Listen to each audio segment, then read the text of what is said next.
My hearing is bad, so when the school bell asked me to run errands, I thought she wanted to kiss me. When she asked me to move for her, I thought she wanted me to fall for her. Somehow, we ended up dating.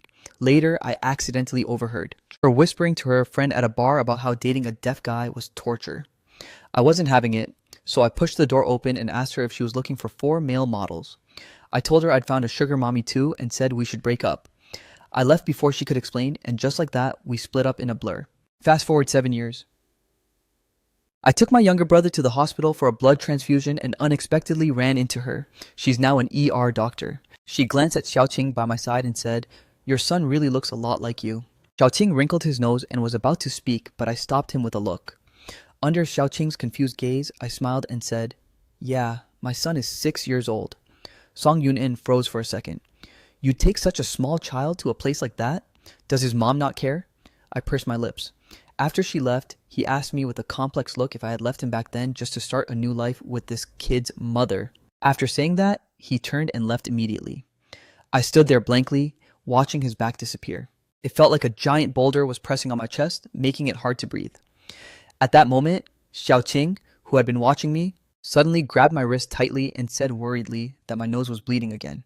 He was about to go find a doctor, but I reached out and caught him, pulling a tissue from my pocket. I wiped away the blood under my nose and shook my head at the anxious Xiaoqing. "I'm okay. Sorry about that. I wanted to take you for a treat, but I scared you instead." Xiaoqing shook his head, still shaken, and gripped my hand tight, saying, "Let's go home." My heart ached as I pulled Xiaoqing out of the clinic. Standing in the hallway, I spotted Song Yun-in by the window at the far end, talking to someone on the phone. His eyes held the same tenderness he used to have when looking at me. My heart gave a violent twist. I'd been telling myself for 7 years that it's normal for him to have a new life, but the sadness still welled up uncontrollably. On the way back, Xiaoqing tugged at my clothes. He suddenly asked me who that female doctor was and why I told her Xiaoqing was my son. I froze. Of course, it was to cover up that lie from 7 years ago. 7 years ago, I was a rising star in the chemistry department, but during an experiment, there was a chemical leak, and because of it, I contracted severe aplastic anemia. Both my family and Song Yun-in's were just average. At the time, he had already secured a spot to study abroad. I didn't want to hold Song Yun-in back, so I lied. "Song Yun-in, let's break up.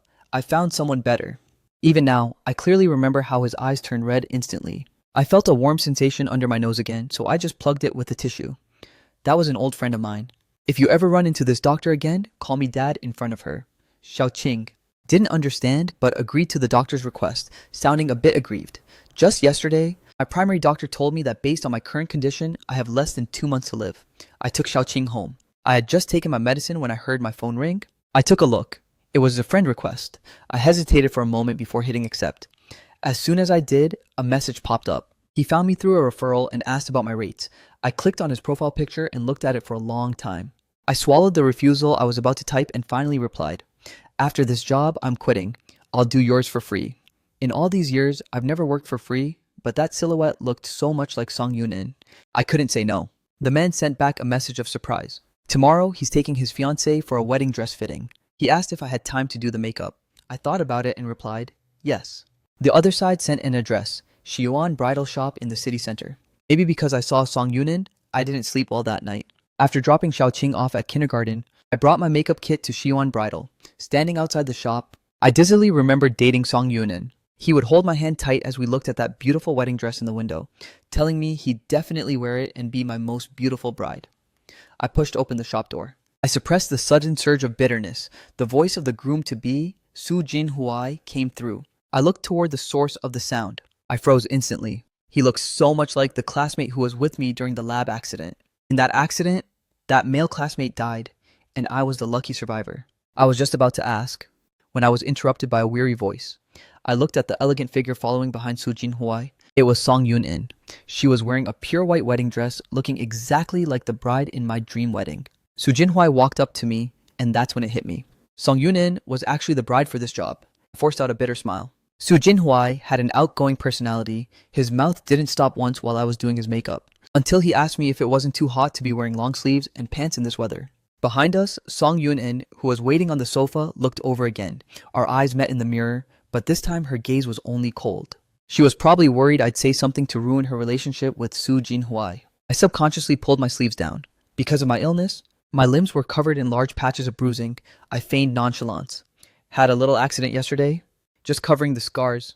As I spoke, I couldn't help but glance at Song Yunin in the mirror. He had already lowered his head to look back at the design sketches in his hand.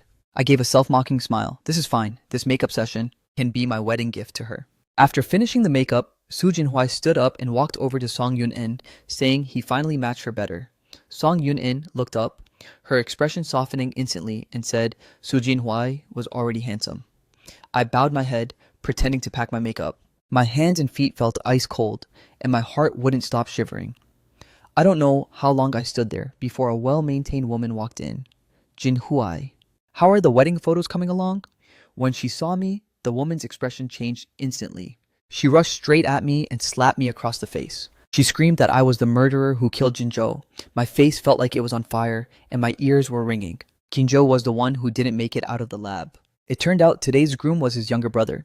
Hearing the commotion, Su Jinhua ran out. Auntie Su shrieked, telling Jinhua that I was the murderer who killed his brother. Only from Auntie Su did I learn that the day of the accident was actually Su Jinzhou's birthday.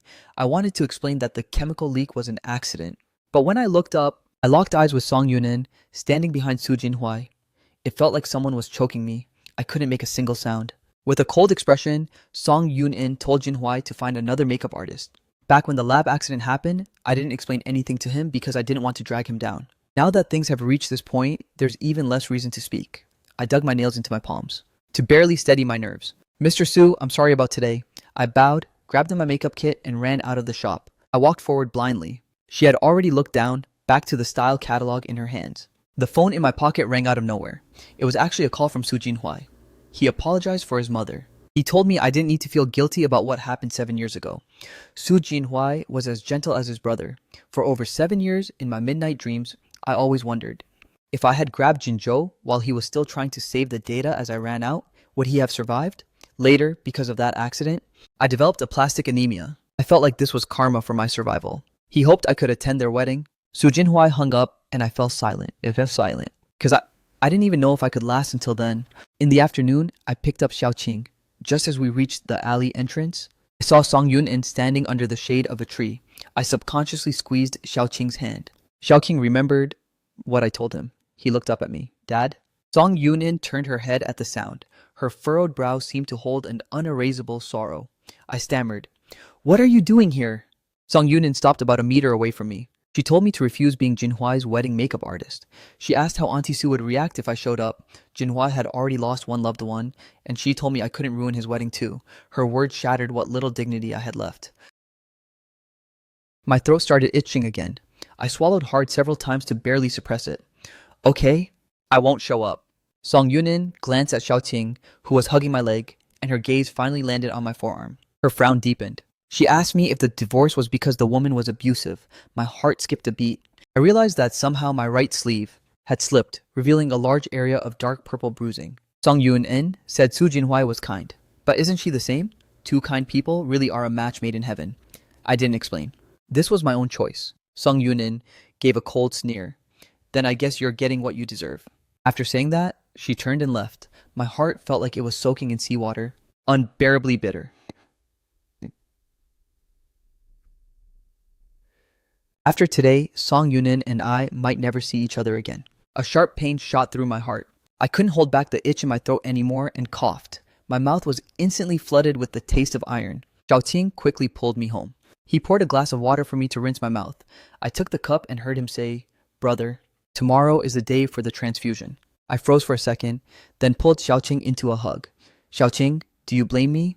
Back when I first got this disease, the doctor said cord blood might be able to save me. Because of that, my parents risked having Xiaoqing at an old age. 6-year-old Xiaoqing was malnourished because he gave me blood year-round, and his stature was very small. 2 years ago, he even donated bone marrow to me once. But even after that surgery, my condition didn't improve. Even Xiaoqing was left with a chronic sensitivity to cold. Thinking about all this, my heart felt like it had been run over by a car. Of course not. Xiaoqing's voice pulled me back. He straightened his thin little body and patted his chest, telling me not to worry. He was a little man now and could protect me. I still remember promising him that when I got better, I'd take him to the amusement park. I held his tiny, trembling body. The next day, I took Xiaoqing to the hospital. After the transfusion, let's go to the amusement park, okay?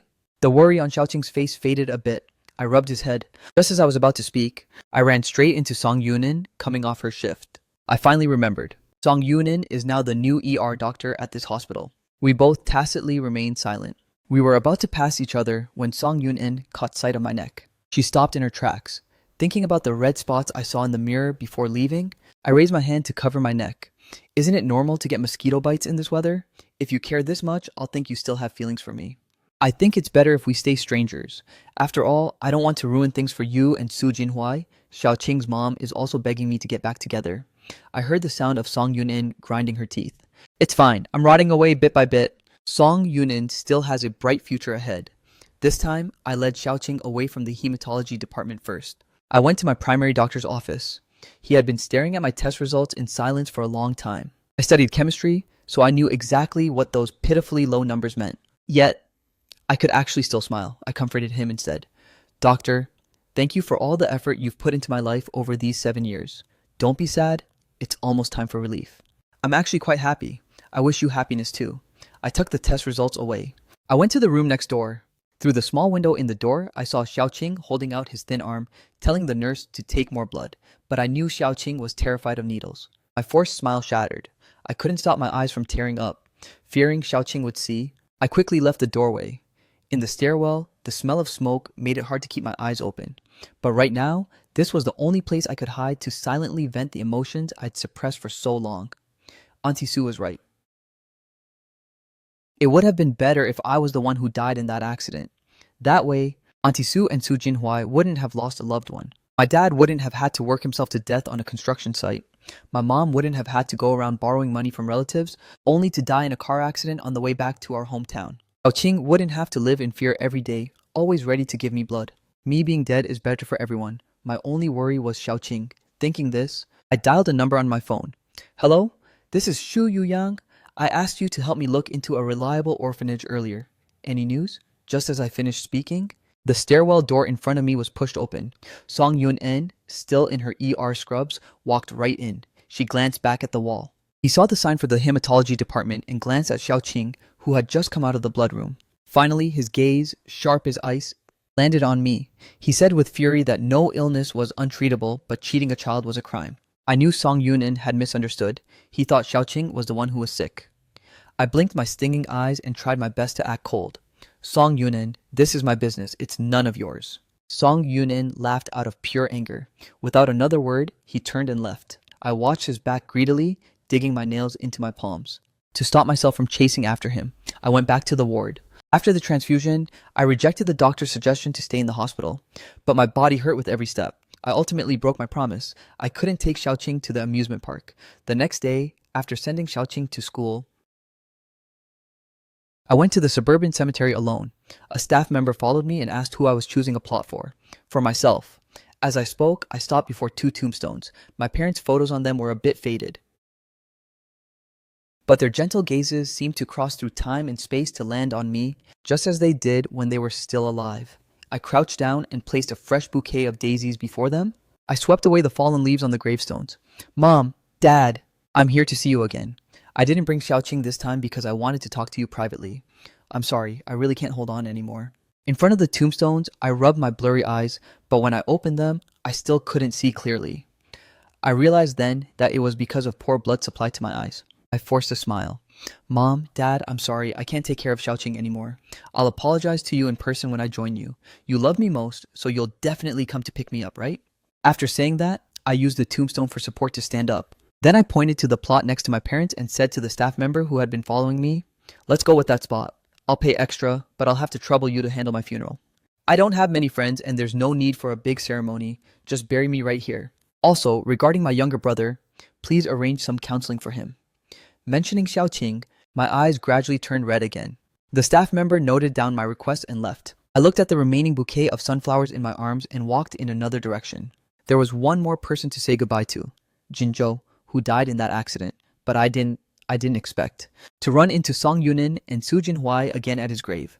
Su Jinhua's eyes were a bit red, but he still managed a smile when he saw me. He didn't expect me to remember his brother's favorite flower. I lowered my eyes and placed the sunflowers under Su Jinzhou's photo. I actually had a lot to say, but with others present, I only said Jinzhou liked sunflowers best. Su Jinhua looked me over. still hoping I would attend their wedding. I subconsciously looked up at Song Yoon-in. He was frowning, his jawline tense. I remembered what he had said to me before. Soo Jin-hwa had already lost a brother. There was no reason to ruin his most anticipated wedding because of me. I instinctively pulled my hand back. Sorry, I'm going on a long trip when you get married. I couldn't help but look at Song Yoon-in again, selfishly saying a final goodbye. Once I leave this time, I might never come back. Song Yoon-in's eyes flickered. Soo Jin-hwa sighed, feeling it was a shame. Song Yoon-in told Jin-hwa to go back to the car first because he had something to tell me. My whole body went stiff. I instinctively pulled at my sleeves again. Soo Jin-hwa gave us a confused look, but left without asking anything. In the space, it was just me and Song Yoon-in. My mind was racing, wondering if I'd slipped up somewhere, when Song Yoon-in let out a cold sneer. Now he knew why I suddenly wanted to dump the kid at an orphanage. It turned out he thought I was planning to run away alone. This was the first time I heard such blatant disgust in Song Yoon-in's voice. I smiled self-deprecatingly. I guess I'm unique in your eyes, Song Yoon-in. Yeah, that woman has no money or background and the kid is sick. I'm out of options. I laughed again. Song Yoon-in reached out and grabbed my wrist. It was thin as a twig. His long fingers circled it with plenty of room to spare. While he was stunned, I quickly shook him off. Don't touch me. Being pushed away, Song Yoon-in's gaze turned completely cold. He asked how Xiaoqing was supposed to survive after I left. The wrist he had gripped was trembling with pain. I could only hide it in my coat pocket. No matter what, I've decided. Song Yoon-in looked at me for a long time before mockingly saying that when I abandoned him 7 years ago, he never regretted being with me. But now, he regretted it. Song Yoon-in turned and left, but I stood there and breathed a sigh of relief. This is better. The more despicable I am in Song Yoon-in's heart, the less sad he'll be after I'm gone. Song Yoon-in, I hope you run toward your new life without a single regret. Don't think of me again. I don't know how I finally got home. I just remember a light drizzle starting to fall. It was truly the end of the road for me. I began having recurring low-grade fevers. The medicine I usually took seemed useless. Often when I woke up, everything was pitch black and I couldn't tell day from night. This was followed by more frequent coughing fits. My entire arm was almost covered in bruises. I couldn't go out, and even getting out of bed became difficult. Xiaoqing was busy caring for me. I would often hear him sobbing softly after I fell asleep, but in front of me, Xiaoqing was so sensible it was heartbreaking. Until one morning, I got a call from the orphanage. Xiaoqing had a place to go. My spirit finally relaxed, and before I could even hang up, I vomited a large pool of blood. I thought I could just endure it like usual and it would pass. But this time, blood started pouring from my nose and I couldn't stop it. I even felt like my body was slowly aging. Xiaoqing, who was bringing in some porridge, dropped the bowl in a fright. He rushed over, grabbed my phone, and dialed 911. I didn't want to scare him, but my hand wouldn't lift anymore. Soon, the sound of an ambulance siren approached. Even though I had prepared to leave long ago when my consciousness finally faded, I couldn't help but feel regret. If I'd known, I would have taken Xiaoqing to the amusement park. The light in the ER went out. Song Yoon-in had finished his last emergency surgery of the night. Holding his scrubs in one hand, he answered his phone with the other as he walked out. His best friend Bai Ningning's loud voice was giving him a headache, asking why he wasn't at the wedding yet. Song Yoon-in rubbed his temples and pressed the down button for the elevator. Flashes of the parent-child issue in hematology, the bruising on the neck, and the shockingly thin wrist he'd grabbed in the cemetery that day crossed his mind. Song Yoon-in felt there was something he hadn't caught. Despite his lingering anxiety, he wanted to wait until the wedding was over to find a chance to see me. The emergency elevator next to him dinged. Before the doors even opened, voices from inside drifted out. Internal bleeding, vital signs weak, heart rate 112, diastolic pressure. Song Yoon-in turned to look. A team of medical staff pushed a gurney past him at high speed. Behind the gurney, a child was stumbling along, chasing after it with a shrill cry that nearly shattered everyone's heart. Song Yoon-in froze. That child was actually my son, Xiaoqing. He whipped his head around to look at the person on the gurney. In just one glance, the blood in Song Yoon-in's body turned to ice. The person nearly soaked in blood was me. Hello? Yoon-in? What happened? Bai Ningning's voice came from the phone. Song Yoon-in finally snapped out of it. He told Ningning to find a replacement for him. He wouldn't be making it to the wedding. He hung up and ran toward the ER. But he was blocked outside by a nurse. Seeing Song Yoon-in's unfocused eyes, the nurse immediately realized the patient who just came in must be related to him. The nurse asked if the person inside was his relative. Song Yoon-in pulled his gaze back from the ER door. He opened his mouth, but found he couldn't answer the question. The nurse felt bad for him. He had already performed several surgeries overnight. She didn't agree to let him enter the OR again. Song Yoon-in looked down. and realized his hands were shaking uncontrollably. Suddenly, his hem was tugged. He looked down into Xiaoqing's eyes. Xiaoqing begged Song Yun-in to save me. The nurse quickly closed the door. Song Yun-in felt his heart take another heavy blow. He hugged Xiaoqing. I'm sorry. Xiaoqing bared his arm to show Song Yun-in. In his memory, almost every trip to the hospital involved giving me blood. So he naively thought it was the same this time, just that I needed a bit more blood. For such a small, thin child, he had an incredible amount of strength. Song Yun-in almost couldn't hold him back, but he didn't know how. To explain the current situation to Xiaoqing, an elderly neighbor from around Xiaoqing's home rushed over as well. She looked at Song Yun-in. She hadn't seen this man before, but seeing him holding Xiaoqing, she asked how I was doing. Song Yun-in's lips were pressed into a tight line. He was silent for a long time. Not good. He was an ER doctor himself. Even that brief glance told him I'd lost a massive amount of blood. He also clearly remembered I had the rare panda blood type. Even if he drained Xiaoqing dry, it might not be enough to save me. Now they could only wait for the blood bank and members of the rare blood type support group to arrive. Song Yun-in also realized he had been fooled by me for 7 years. He felt as if a hand was squeezing his heart, making it feel like it was going to explode. The hallway was so quiet it was suffocating. He desperately wanted to disprove his own thoughts. The neighbor began to ramble. He was doing so well in school, heard he was going to enter some research institute.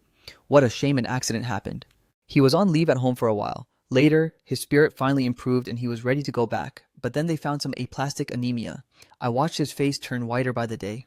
At some point, Xiaoqing stopped struggling. He leaned against Song Yun-in and silently wiped away his tears. Song Yun-in listened to the neighbor's fragmented words with hollow eyes. It felt like needles being driven into his heart one by one. It wasn't until dark that the doctor finally stepped out of the ER. The patient is temporarily out of critical danger, but here is the critical condition notice. Is there anyone to sign it? Song Yun-in stood up. He said he was my fiancé and he would sign it. The doctor looked at Song Yun-in with surprise. As his colleague, he had never heard of Song Yun-in having a fiancé, but he didn't ask further. Legally, Song Yun-in wasn't my relative. Song Yun-in rubbed Xiaoqing's head. This is his only family, but he's too young to sign. He forced a strained smile. In the end, he signed it himself, willing to bear any consequences. Taking the notice, he froze for a moment seeing my name. But after just a second, he snapped back and signed his own name. Song Yun-in never imagined that 7 years later, the first time his name appeared next to mine again would be in a situation like this. I was moved to the ICU. Song Yun-in took Xiaoqing and watched through a thick glass pane as I lay on the hospital bed. Xiaoqing tugged his finger and looked up, fearing I would end up like their parents, living in a small box buried underground. He already understood a bit about what death meant. Song Yun-in's heart tightened. He had taken a moment to check my medical records. The fact that I'd survived until now was already a miracle. He didn't know if he was comforting Xiaoqing or himself. There are still misunderstandings between us to resolve, and so many promises to you I haven't kept. How could I bear to leave? The two stayed outside until the duty nurse came to ask them to leave. Dr. Song, family members can't stay here for a long time. Song Yun-in pulled his gaze back and asked the nurse to call him immediately if anything happened. One was adult, one was a child, one had bloodshot eyes, and the other's eyelids were swollen like walnuts. She couldn't bear the sight. Song Yun-in looked back with every step as he led Xiaoqing away. This was the first time Song Yun-in had stepped into my home. The house was empty, with only a few pieces of simple furniture. Only the medicine bottles on the TV stand were fully stocked. Xiaoqing brought over a glass of plain water for Song Yun-in. This child was so sensible, it was heartbreaking. Song Yun-in rubbed the top of his head and said he would stay with him today. It was already 2 a.m. Xiaoqing couldn't hold on anymore and fell asleep soon after. Song Yun-in, who hadn't closed his eyes for 2 days and a night, couldn't find any sleep. As soon as he closed his eyes, his mind was filled with the image of me covered in blood. In the darkness, there was only the sound of Xiaoqing calling for his brother. Eventually, his body hit its limit. Song Yun-in didn't know when he fell asleep.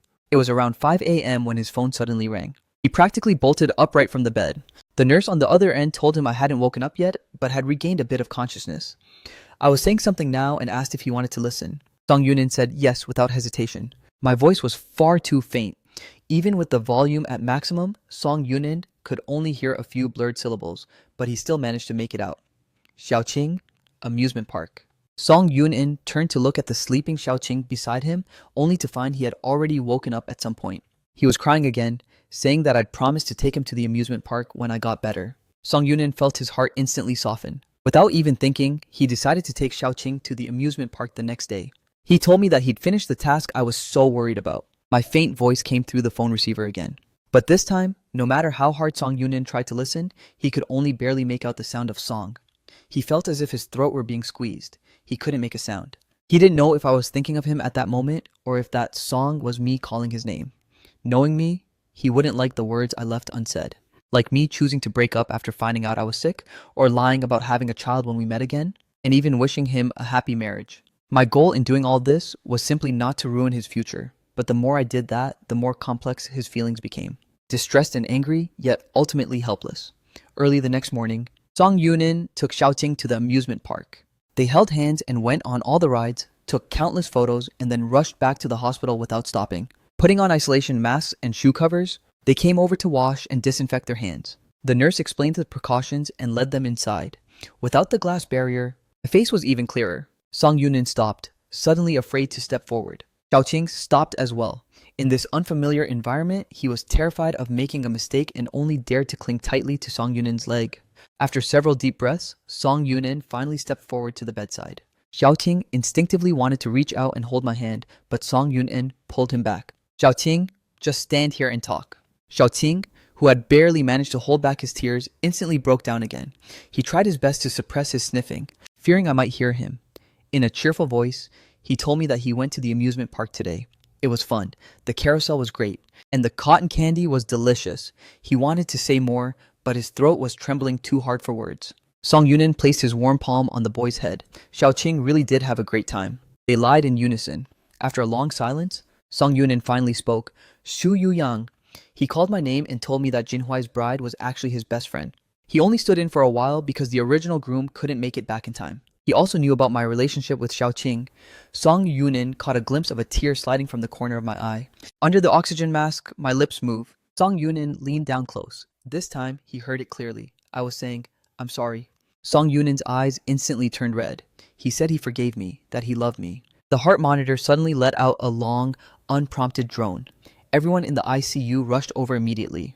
They pushed me through the emergency corridor. Song Yunin watched the doors close. He stood there without moving. No one understood better than him that I had hung on until now just for a promise to Xiaoqing.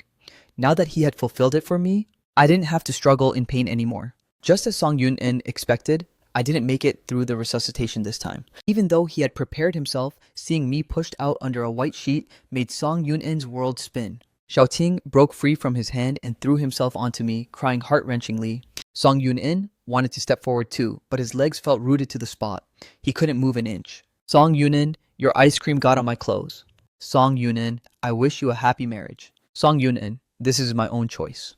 The things I had said before now surged up like a spring. The angry words, the happy ones, and even the later ones where I was cold and calm, all woven together. Song Yunin's vision went black and he completely lost consciousness. When he woke up again in the hospital break room, Bai Ningning and Su Jinhuai were sitting nearby, looking at him worriedly. Bai Ningning spoke first, asking Song Yunin what happened. Yesterday, Song Yunin suddenly said he wasn't going to the wedding.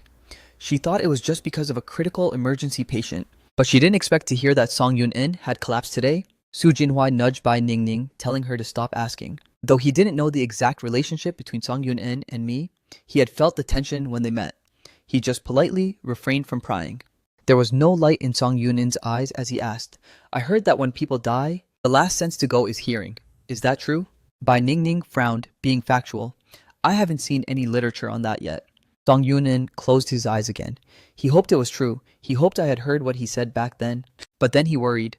The monitor was so loud at the time. What if I didn't hear him clearly? After lying there for a bit, he exhaled and got up with a normal expression. He needed to find Xiaoqing. Su Jinhuai and Bai Ningning exchanged looks but didn't dare follow. Song Yunin found Xiaoqing at the morgue.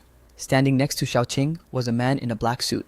The man turned to look at Song Yunin, unsure of his identity, but seeing Xiaoqing take Song Yunin's hand, the man immediately explained he was the staff member handling my final arrangements.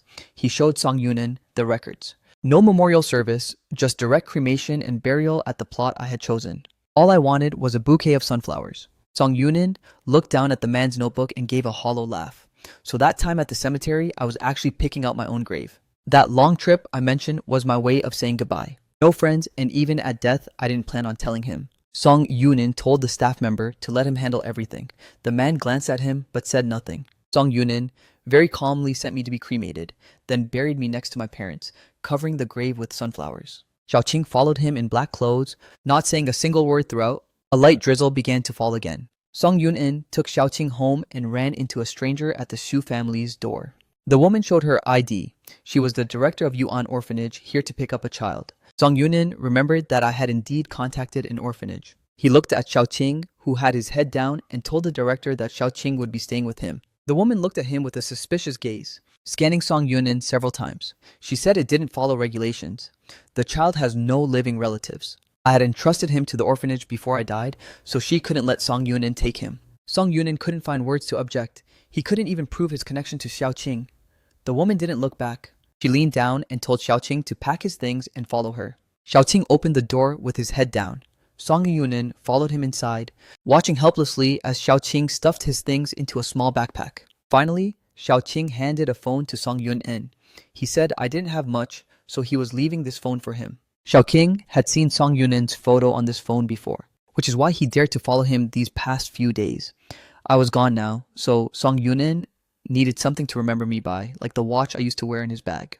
Song Yun-in looked at this child who had grown up overnight, feeling an unbearable bitterness. He waved goodbye.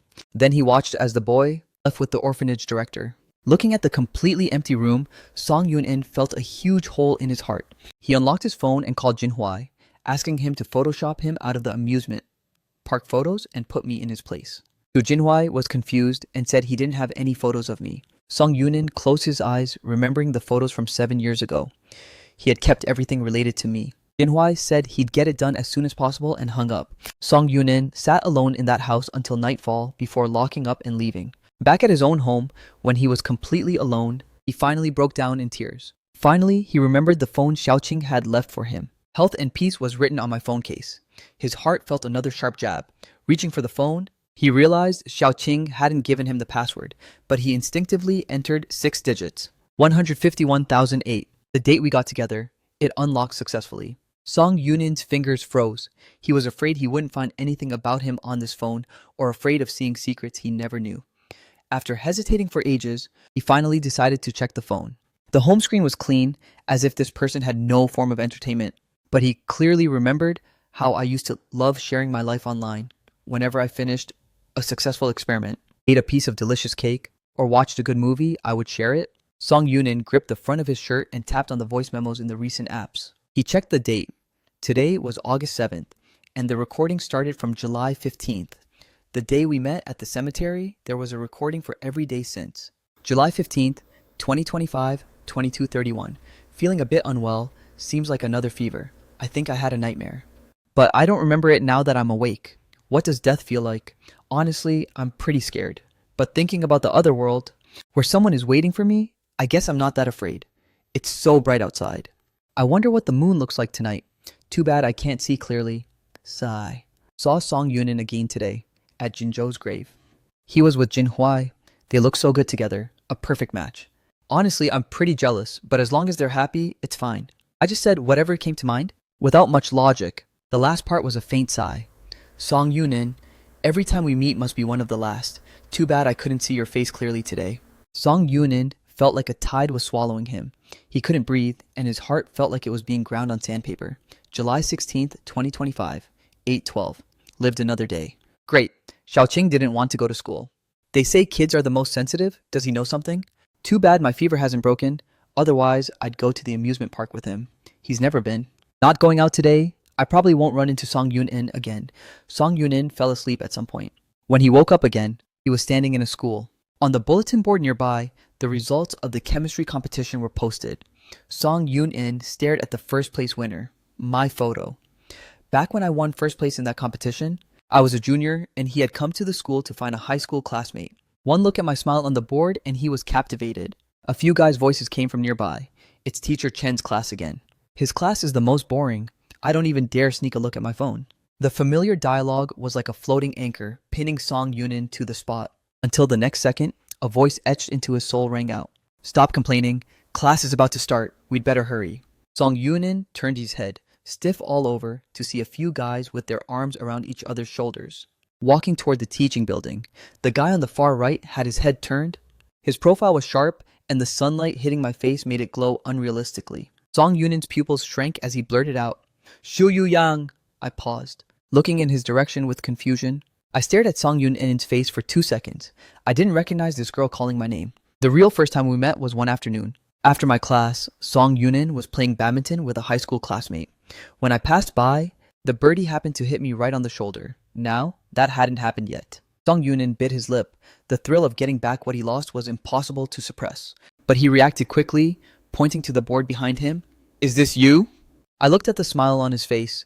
Though it was strange, I nodded. "Is something up?"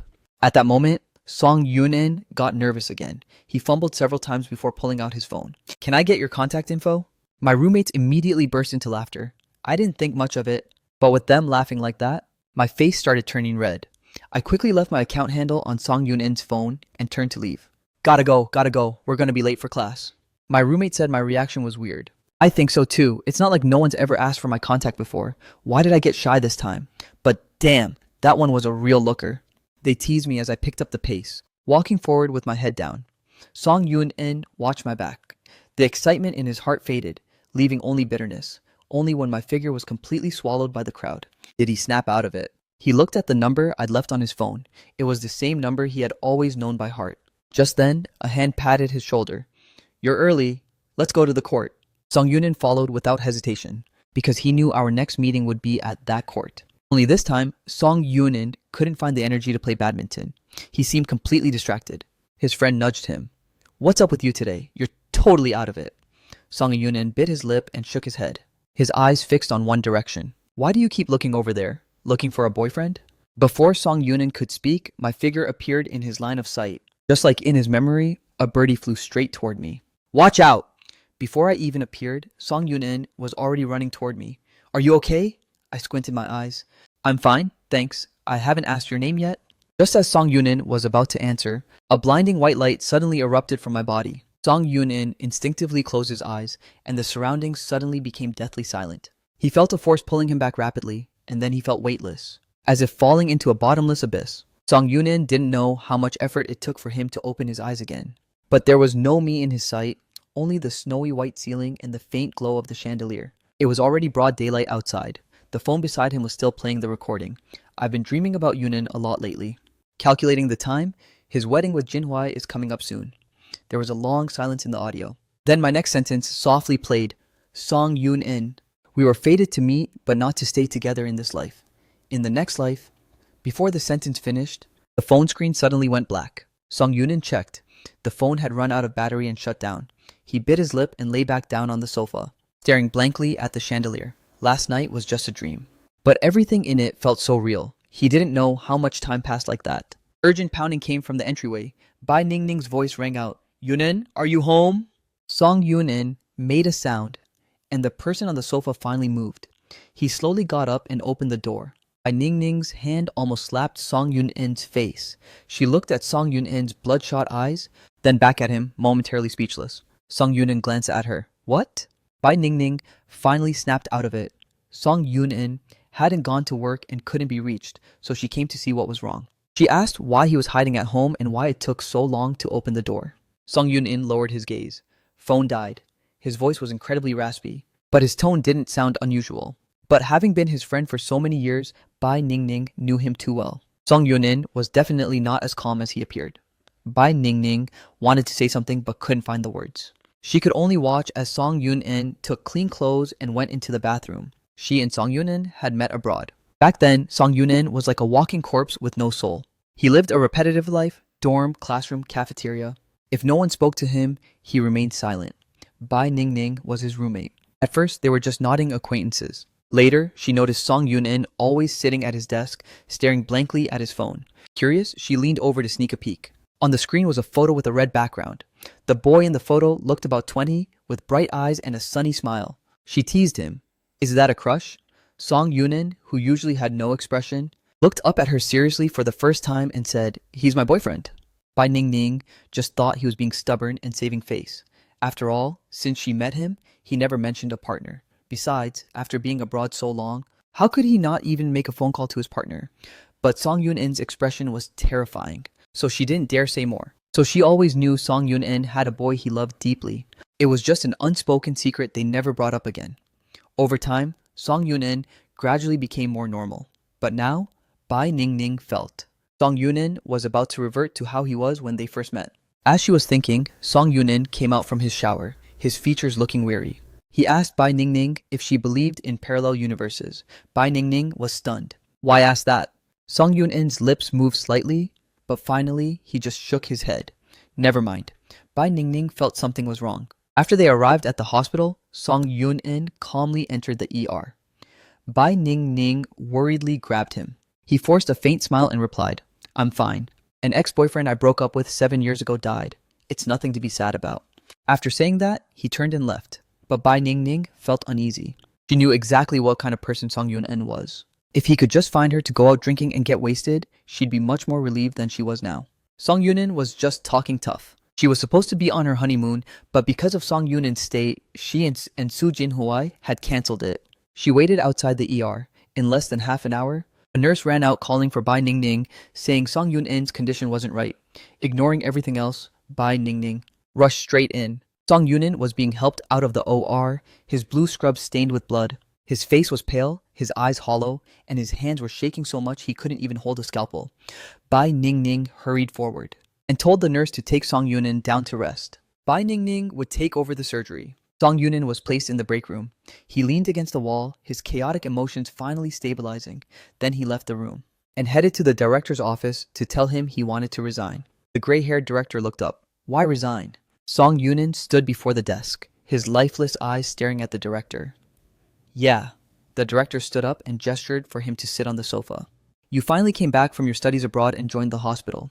Suddenly quitting now? You have to give me a reason. Song Yunin pursed his lips. Earlier in the ER, all the preparations were done. But the moment the patient was brought in, his vision began to go black. Back when he first started using a scalpel, he used to have this kind of nervous feeling. He used to adjust quickly, and the results were good. But when he turned to see the patient lying there, his heart rate started to skyrocket. The patient's face was clearly clean, but in his eyes, it was covered in blood. In that instant, he felt like he was locked in a confined space. Even breathing became difficult. He tried his best to control it, until the face of the person lying there turned into mine. He told the director he couldn't enter an OR anymore. The director frowned, remembering the rumors he'd heard in the hospital recently. He asked if it was because of that patient who died of aplastic anemia. Song Yunin looked up in pain. Yes. Even though he knew clearly that even a god couldn't have saved me, he couldn't help but think, what if he had ignored the rules and entered the ER then? Would the result have been different? The director sympathetically patted Song Yunin's shoulder and told him to go home and rest for a while before talking about resigning. Song Yunin returned home, his soul seemingly lost. He locked himself in his house, cutting off contact with the outside world for 3 days. Su Jinhuai came to his house on the third night. He had photoshopped the photo Song Yunin asked for and even framed a nice one. If Song Yunin wasn't satisfied, he'd change it. Song Yunin took the photos from him. Su Jinhuai looked at him and instinctively frowned. What do you want these photos for? Song Yunin thought for a bit, to leave no regrets.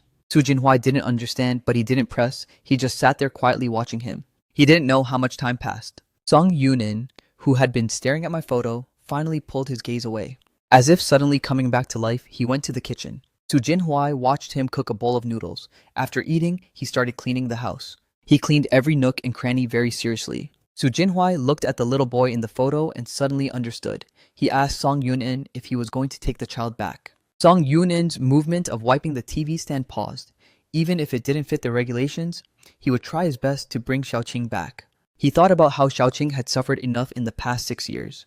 If I were still here, I would also do my absolute best to make Xiaoqing's life happier. Song Yunin's voice was too soft. Su Jinhuai didn't hear him. Su Jinhuai left in a hurry after taking a call. He then noticed a sharp blade pressed down on the coffee table. Song Yunin's fingers curled slightly, and he continued cleaning. Ever since returning from the hospital, he would fall asleep immediately and enter that dream. In the dream, he met me again and got close to me, but before long, he would be pulled out of the dream state. He wished he didn't have to wake up for 24 hours a day, so he started taking sleeping pills. He spent almost the first 2 days in a dream state slumber, but later, the pills seemed to lose their effect. He couldn't sleep no matter what, and thus couldn't see me. This feeling almost drove him insane. He even had the impulse to end his own life. But the moment the cold blade touched the skin of his wrist, he remembered the recording on my phone. If people really go to heaven after they die, then I'll definitely protect Song Yunin, wishing him health and a smooth life. He couldn't cut. If I saw him like this from heaven, how worried would I be? Song Yunin cleaned the entire house overnight. Then, during the night, he bought many things for a child. Early the next morning, he drove to Xiaoqing's orphanage. He gave the things he bought to the director first, then asked how Xiaoqing was. The director naturally remembered Song Yun-in. He sighed and shook his head. Xiaoqing hasn't been right since he got here. Song Yun-in followed the director to a small classroom and looked in through the window. He saw Xiaoqing crouching in a corner, head down, doing something unknown. The director sighed heavily again. Just like that, the child has been this way since he arrived. I wanted to help him organize the things he brought, but he just hugs that backpack and won't let anyone touch it. He eats and sleeps fine, but he won't talk. I even asked some active kids to play with him, but he ignores them. There's really nothing we can do. Song Yun-in wanted to talk to him. The director nodded. Song Yun-in pushed the door open and closed it behind him. Xiaoqing didn't move even though he heard someone enter. Song Yun-in stood there for a while before softly speaking. Xiaoqing. Xiaoqing snapped his head up, as if confirming he wasn't hallucinating. Then he turned to look at Song Yun-in. Song Yun-in pulled over a stool and sat down, opening his arms. Come here. Probably because his legs were numb from crouching, Xiaoqing stumbled as he stood up, then shuffled over step by step. Song Yun-in felt a pang in his heart looking at the small backpack hugged to the boy's chest and the watch in his hand. He smiled slightly and rubbed Xiaoqing's head. I have a gift for you. As he spoke, he took out the photos Su Jinhuai brought last night and laid them on the table. Xiaoqing, look. Xiaoqing's gaze was instantly locked onto them. He looked through them one by one and saw the photos. Song Yun-in holding him at the amusement park. They had all been changed to me holding him. He remembered when they went to the amusement park. He couldn't smile at all. All the photos turned out terrible. But in these photos, he was smiling naturally and even I looked healthy. It was as if I really was the one who took him to the amusement park that day and we had a great time. Xiaoqing's tears instantly burst. He couldn't help but throw himself into Song Yun-in's arms, sobbing. He thanked Song Yun-in. He loved the gift. Song Yun-in held him and asked if he wanted to go home with him. He knew Xiaoqing didn't like this place. Xiaoqing bit his lip and didn't speak. The main reason he came to the orphanage was because I had arranged it. He had listened to me since he was a kid. He was afraid that if he left with Song Yun-in, I'd be angry if I found out. Song Yun-in seemed to see through his thoughts. He told Xiaoqing about the message I left on the phone. I said, it's a regret. That I can't watch Xiaoqing go to the best school or watch him grow up and can only let him stay here. The orphanage director is a good person, but there are so many kids here that they can't fully care for everyone. Xiaoqing was tempted, but last time the director said it wasn't allowed. Song Yun-in smiled. Rules are static, people are dynamic. As long as you're willing to go with me, I will definitely bring you home. The word home made Xiaoqing's heart tremble. He clenched his fists to keep himself from crying again. Xiaoqing agreed to go home with Song Yun-in. Song Yun-in patted Xiaoqing's head again, leading him by the hand to find the director. This time, likely because a heads up had been given beforehand. The director didn't say much and completed the adoption paperwork. Xiaoqing's residency was officially moved under Song Yun-in's name. On the way home, Xiaoqing sat in the passenger seat, obediently gripping the seatbelt with both hands. Xiaoqing asked Song Yun-in if he could call him sister-in-law. Song Yun-in almost lost control of the steering wheel. Song Yun-in asked Xiaoqing why he had asked that. Xiaoqing lowered his head, a sob returning to his voice. He said it was because I really liked Song Yun-in. Song Yun-in's grip on the steering wheel tightened abruptly. Xiaoqing didn't notice his reaction. During that time when I was constantly feverish, I would call out Song Yun-in's name. Xiaoqing was young, but he understood my feelings. Song Yun-in closed his eyes. Things said when one is semi-conscious are often the most hidden thoughts from when they're awake, thoughts they wouldn't dare entertain. He remembered when we hadn't broken up yet. We walked hand in hand at my university, like any ordinary couple strolling under the shade, stepping on the thin layer of fallen leaves on the ground. The moonlight was gentle that day. I smiled and told him, Yun-in, let's get married when I finish my master's. He laughed then, calling me impatient. He knew, of course, it was because back then he couldn't even see his own future clearly. I felt bad for him and wanted to give him someone to lean on. But soon after, he got the opportunity to study abroad on a public scholarship. Something happened in my lab too. Then I wanted to break up, and in a fit of rage, he went abroad. If he had stayed back then, would things be different? Emotions surged in his chest. Song Yun-in even tasted a hint of blood in his throat. Sister-in-law, Xiaoqing's voice pulled Song Yun-in back from his thoughts. He used all his strength to suppress those feelings. He reached out to ruffle Xiaoqing's hair. Just call me sister-in-law. Song Yun-in liked the title. He forced a smile again. Xiaoqing hugged his little backpack and followed Song Yun-in home. Su Jinhuai and Bai Ningning both felt that helping Song Yun-in adopt Xiaoqing was the best decision. Since Xiaoqing moved in, Song Yunin seemed back to his old self, but he still couldn't perform surgery. In severe moments, he'd even have a reaction just entering the hospital. In September, Xiaoqing started elementary school.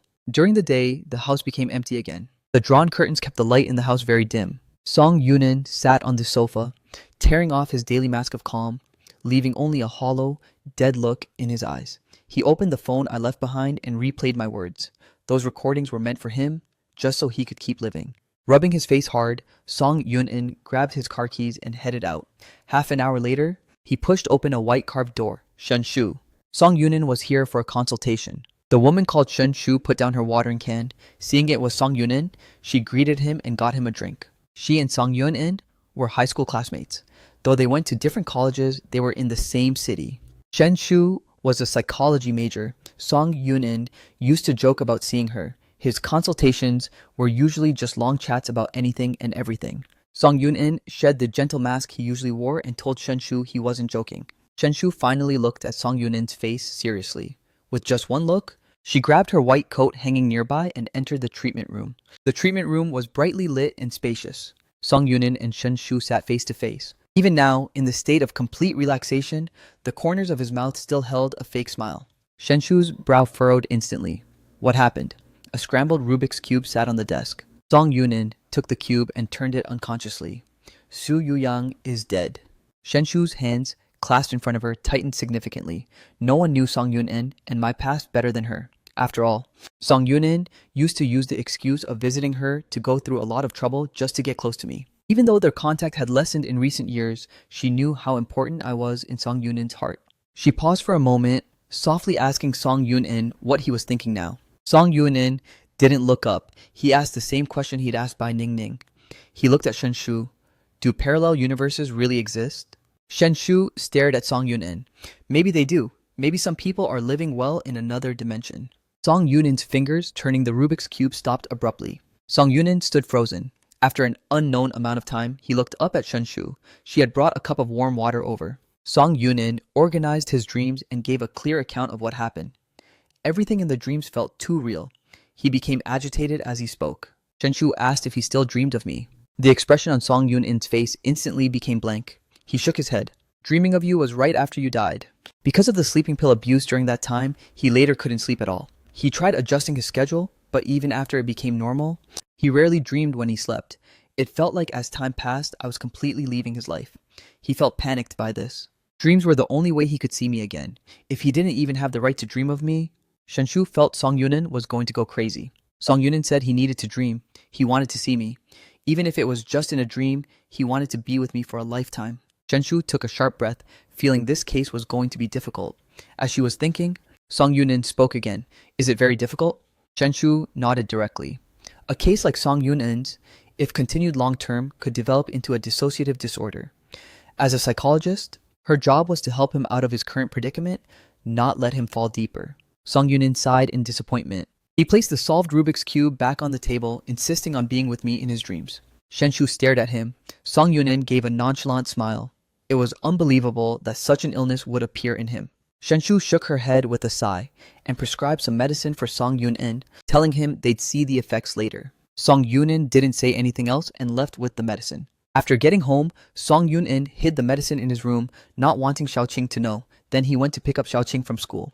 On the way back, Xiaoqing sat in the passenger seat, looking quite excited. Song Yunin looked at Xiaoqing curiously, asking if he was that happy about school. Xiaoqing nodded and took a small red paper flower from his bag. Look, sister-in-law, the teacher rewarded me with a little red flower today. Song Yunin smiled and ruffled his round head. Xiaoqing is so impressive. Xiaoqing beamed, his eyes crinkling. Song Yunin sighed softly. Children really do have the shortest memories. When he first brought Xiaoqing back from the orphanage, he could often hear the boy crying under the covers at night. But with his intentional guidance, after more than half a month, Xiaoqing seemed to have forgotten those painful memories. He was much more cheerful. Believe me, I'd be very happy to see Xiaoqing like this now. Xiaoqing began to chatter about interesting things at school. Song Yunin listened patiently. These plain and peaceful days always went by fast. On the night of October 14th, Song Yunin checked on Xiaoqing before bed as usual, worried he'd kick off the covers. But before opening the door, he heard faint sobbing. Song Yunin waited a moment before entering. He sat on the bed and pulled down the covers, letting Xiaoqing's head peek out. Don't cry, because tomorrow was my birthday. They had discussed visiting me tomorrow. Xiaoqing stopped crying instantly. Really? Song Yunin sighed. Of course, so no crying, or if your eyes are swollen tomorrow, won't they think you're unhappy? Xiaoqiang immediately rubbed his eyes. Okay, no more crying. I have to bring last week's test paper. Xiaoqing wanted me to know he was studying hard and would get into a good university just like me. Song Yunin had raised Xiaoqing well. Xiaoqing's face was chubby now, and he'd even grown over 10 centimeters. He smiled. Of course, bring whatever you want, and you can tell me whenever you miss me. We can go see me anytime. Xiaoqing nodded repeatedly, his eyes lighting up. Song Yunin pressed his head firmly, covered him up, and left. Early the next morning, Song Yunin took Xiaoqing to buy fresh flowers and drove to the cemetery. My smile on the photo remained the same. Xiaoqing placed the sunflowers he picked first. Happy birthday, brother. He told me not to worry about him. As he spoke, he took 2 test papers from his little backpack, found a lighter, and lit them on fire. These are last week's tests. I got 100 on both. Xiaoqing then pulled the latest issue of analytical chemistry from his bag and threw it into the fire. It's the book I like to read. He couldn't find the exact one I used to read, so he just used his allowance to buy a copy. He only remembered that I often bought new magazines, but they were all in English. He could barely recognize a few words and didn't remember what book it was. A gentle wind seemed to blow by. Song Yunin looked at Xiaoqing's back as he crouched on the ground, feeling a deep warmth in his heart. He stepped forward, placing the red roses he held under my photo, gently telling me to rest easy. Xiaoqing was very good. He'd heard all the words I left behind. He'd do what he could, but he was sorry about the part about forgetting me. Song Yunin paused for a moment. He reached out to touch my face in the photo, adding a thought in his heart. If you have a birthday wish, tell me in a dream. Song Yunin and Xiaoqing talked to me for a long time at the cemetery. Finally, they cleaned my parents' graves nearby before leaving. Song Yunin took Xiaoqing to the amusement park again.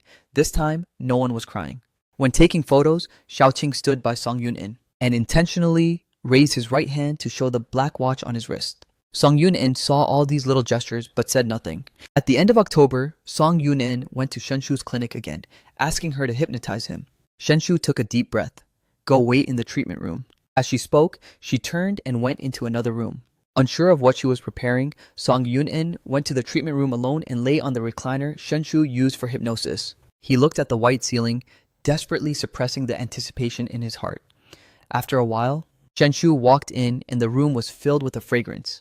This was a new sleep aid incense she'd researched, designed to help Song Yunin quickly enter a hypnotic state. She also turned on her phone and played a soothing piano piece. Song Yunin closed his eyes. Whether the incense worked or not, he felt drowsy within 2 minutes. Shenshu's voice rang out. Now, you're standing on a meadow. The breeze is gentle. Footsteps come from behind. Song Yunin didn't know if he'd actually entered the hypnosis. He wasn't on a meadow and there was no breeze. Everything was surrounded by a thick white mist. He couldn't see anything. Standing in the mist, he couldn't even find a direction to explore. Faint footsteps came from behind, approaching step by step. Song Yunin went stiff, not daring to turn around. He hoped the person behind him was me, yet feared it wasn't, until the footsteps stopped behind him and that voice etched into his heart called his name. Yunin. Song Yunin turned around abruptly to see me smiling at him. His eyes turned red instantly. Long time no see, Shu Yuyang. I smiled too. Long time no see, Song Yunin. Tears blurred his vision. Song Yunin tried his best to keep his eyes open to see me clearly, not forgetting to keep a smile on his face. They stared at each other silently for a long time. Song Yunin greedily wanted to step forward and hug me but held back. He said I hadn't told him my birthday wish yet. I kept smiling, my gaze toward him gentle yet firm. Yunin, you know what my wish is. He shook his head. I sighed. You know, Song Yunin, I want you to be happy. I want you to be healthy. I want you to live better than anyone else. That's always been my wish, both before and after we broke up. Song Yunin blurted out, without you. How could I be happy? I shook my head. We were fated to meet, but not to stay. Song Yunin, your future is still very long. He felt a future without me was no future at all. Song Yunin panicked and moved forward to pull me into his arms, but I vanished like smoke, reappearing in another direction. The fear in Song Yunin's heart was like a tide about to swallow him. Song Yunin, goodbye. I gave one last smile and stepped back into the mist. Shu Yuyang. Song Yunin rushed toward where I vanished, but there was only white mist. I was gone. He had a premonition I would never come back. Yunin! Shenshu nudged Song Yunin several times until he finally opened his eyes from that dreamlike state. She breathed a sigh of relief. The incense she used was designed to calm the spirit. Song Yunin's reaction shouldn't have been like that just now. Song Yunin took several deep breaths to suppress his emotions. He shook his head. It's nothing. Shenshu frowned. Seeing he wasn't willing to talk, she didn't push and changed the subject. How is the medication I gave you last time working out? Song Yunin wiped the thin sweat from his forehead with a tissue. It's quite effective, he told Shenshu. That since taking the meds, he hadn't had those nightmares about me and he felt much better at the hospital. With a bit more adjustment, Song Yunin should be able to return to work soon. Shenshu watched his expression and knew he wasn't lying. She told him to definitely let her know if anything changed. A flash of gloom passed through Song Yunin's eyes. Okay, after this, Song Yunin went back to Shenshu for several more hypnosis sessions, but every single one ended in failure. Song Yunin took his medication on time every day, and by the end of the year, he had finally controlled his condition and returned to work regardless of any holidays. Whenever he had time, he took Xiaoqing to the cemetery. Since Song Yunin resumed work, he was often too busy to pick up Xiaoqing from school. However, he arranged for a school bus to handle the commute. Xiaoqing adapted quickly, but on the day of Xiaoqing's final exams, Song Yunin took time off to go to Xiaoqing's school. Because the night before, he had noticed Xiaoqing looking like he wanted to say something, but hesitated. He was just too used to being sensible. Unless it was absolutely necessary, he never asked for anything. Song Yunin knew most parents would come today to wait for their kids to finish. His Xiaoqing deserved that too, so he came. But he waited at the school gate for a long time and never saw Xiaoqing come out. He had to walk toward Xiaoqing's classroom. Just as he reached the door, he heard Xiaoqing's voice inside. Teacher, is it right to draw it like this? You drew it very well. Xiaoqing, you have a real talent. Song Yunin entered the classroom and saw Xiaoqing hunched over a desk, drawing something with a pencil while his homeroom teacher sat beside him. This part can still be touched up a bit. Song Yunin couldn't help but let out a soft cough. Xiaoqing! Xiaoqing looked up at the sound, panicking slightly as he flopped over the desk. To hide his drawing, the teacher gave a small smile. After the teacher greeted Song Yunin, she left. Soon, only Song Yunin and Xiaoqing were left in the classroom. Song Yunin sat down next to him and asked what he was drawing. Xiaoqing was instantly embarrassed. He propped himself up to reveal the desk. Song Yunin looked down and his gaze froze instantly. On the desk was a very ordinary sketchbook. Xiaoqing was holding an ordinary pencil. On the page, 3 people were drawn. The strokes were childish and the lines simple, but Song Yunin could tell immediately that Xiaoqing had drawn the 2 of them with me. Song Yunin felt his heart was being scratched by a cat, both itchy and painful. Xiaoqing looked at his face, feeling a bit lost. He told Yunin he wanted to give this to him as a New Year's gift. Before he could finish, Song Yunin regained his smile. Okay, that night, while tucking Xiaoqing in, he asked if Xiaoqing wanted to learn how to paint. Hearing this, Xiaoqing's eyes lit up even more. Song Yunin said he would find Xiaoqing a good teacher. After leaving the room, Song Yunin smiled, thinking about the gift Xiaoqing had specially prepared for him. Xiaoqing started his art classes and soon the 2 of them spent their first New Year together. Then Xiaoqing went back to school. In a few years, he grew to the height of Song Yunin's chest, then to his chin. He started middle school, then 3 years of high school. Xiaoqing felt very lucky growing up surrounded by love. Though his parents' reason for bringing him into this world wasn't pure, they never neglected him. Even though the days before he was 6 weren't easy, I had actually always protected him well. Although he was small, he never missed a single meal. Even when it thundered or rained, I would always hold him in my arms to comfort him. He never blamed me. After he turned 6, Song Yunin appeared. He knew Song Yunin was willing to raise him because of me. He ate well and dressed warmly, and could even develop his hobbies. Even Song Yunin's friends were very good to him. They would give him big red envelopes for New Year or his birthday. Xiaoqing always felt he must have saved the universe in a past life to meet so many good people in this one. He always thought he and Song Yunin would keep living like this. Until today, when he came back from art class. Song Yunin was sitting on the sofa. The atmosphere in the house was a bit strange. Xiaoqing called out, "Sister-in-law?" Song Yunin turned his head to look at him and told Xiaoqing his acceptance letter had arrived. Xiaoqing walked to the coffee table. The letter was laid out neatly. University Chemistry Department. He had gotten into the same school and the same major as me. He immediately knew why Song Yunin was sitting there like that. Song Yunin had recommended he go to an art academy. He had agreed, but behind his back, he applied to another school. He lowered his head and said sorry, but Song Yunin wasn't angry. The look in his eyes as he watched Xiaoqing showed no resentment. He said Xiaoqing had grown up and having his own ideas was good. The previous suggestion of an art academy was only because he thought Xiaoqing liked it. If he truly loved chemistry, Song Yoon-in wouldn't stop him as long as he wasn't doing it just because of my situation, and wouldn't regret it later. Xiaoqing breathed a sigh of relief. He firmly said he wouldn't regret it. Song Yoon-in smiled. That's good. Put that letter away. After saying that, he got up and went back to his room. Xiaoqing couldn't help but feel that his back carried an indescribable vibe that made his heart flutter with worry. The next day at 7 a.m., the sun was already high. Xiaoqing got up to wash up. He left his room but didn't see Song Yoon-in. Usually, whether he had work or not, Song Yoon-in would be awake. He called out for his sister-in-law, but received no response. Song Yoon-in wasn't in the bedroom, the balcony, or the kitchen. Had he gone out? Xiaoqing mumbled to himself while walking toward the door, then noticed the cloakroom door, which was usually closed. Ever since he moved in, this cloakroom had always been locked. Song Yoon-in had never let him inside.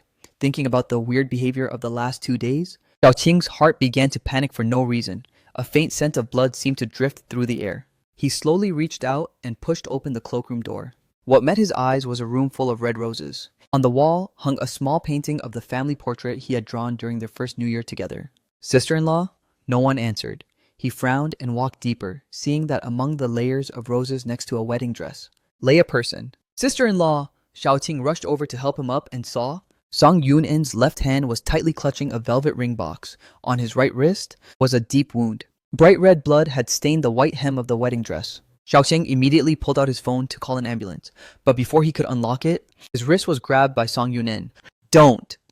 Song Yoon-in's voice was very soft, as if it would vanish with the wind. Xiaoqing's tears fell instantly. He hadn't cried in a very long time. Song Yoon-in still had the strength to smile, saying he had wanted to see me for a very, very long time. Song Yoon-in had already written a will leaving all his assets to Xiaoqing.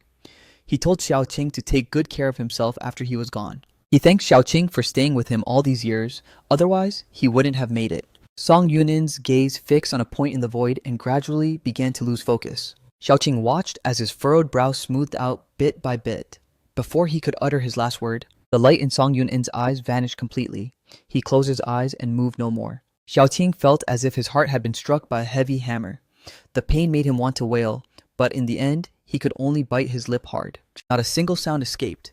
A few days later, at the cemetery, Xiaoqing placed daisies at his parents' grave and sunflowers at my grave. Finally, he stood before Song Yoon-in's headstone holding a bouquet of red roses. Following Song Yoon-in's wishes, he had him buried next to me. He felt that by now, we must have met. Xiaoqing realized he had been standing there a long time. Only when a fine drizzle began to fall did he set down the roses and turn to leave. From today on, he would be alone, but he would live well, carrying our blessings with him.